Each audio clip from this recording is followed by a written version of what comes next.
Hi and welcome. My name is Jen. Today we're going to talk about how to make it easier for your audience to follow your content from the stage. Here's what I mean by that.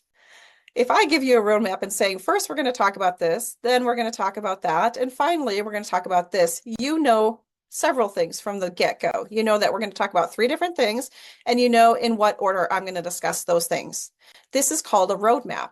So today I'm going to share with you the importance of a roadmap. We're going to talk a little bit about how you can demonstrate your roadmap, and then we're going to talk about how to close out with a recap of your roadmap. So let's talk about the importance of a roadmap.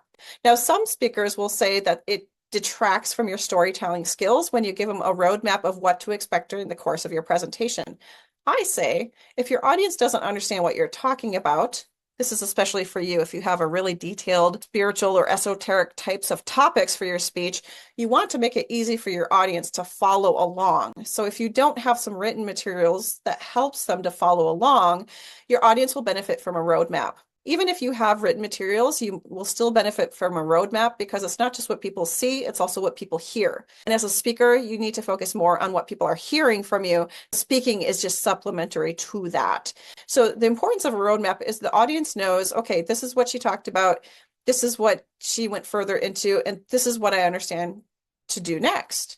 It's called the easy button, friends. If you're not offering your audience the easy button, then they could be leaving thinking, oh, that was great, and not have an understanding of anything you shared with them. How do you structure the roadmap in your presentation? Well, I'm glad you asked that question, right?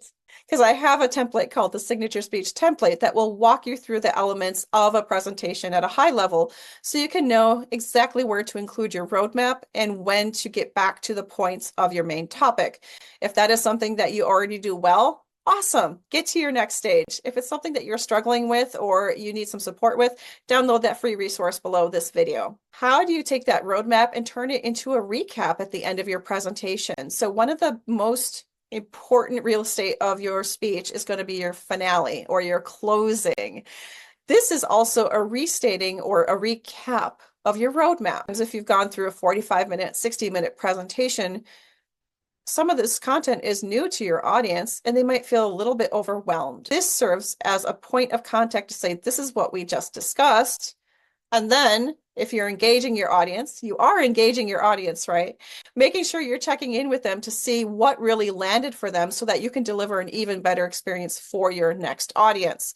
That's the purpose of the recap. And it's just restating the roadmap so that you can end your presentation being absolutely clear of what you're talking about, as well as end your presentation on being absolutely clear what you just did together within that room. If you've enjoyed this video about the roadmap and how to structure your speech in such a way to make it easy for your audience to follow along and thus remember you and work with you, then make sure you subscribe below this video because I'd love to share more amazing content like this with you.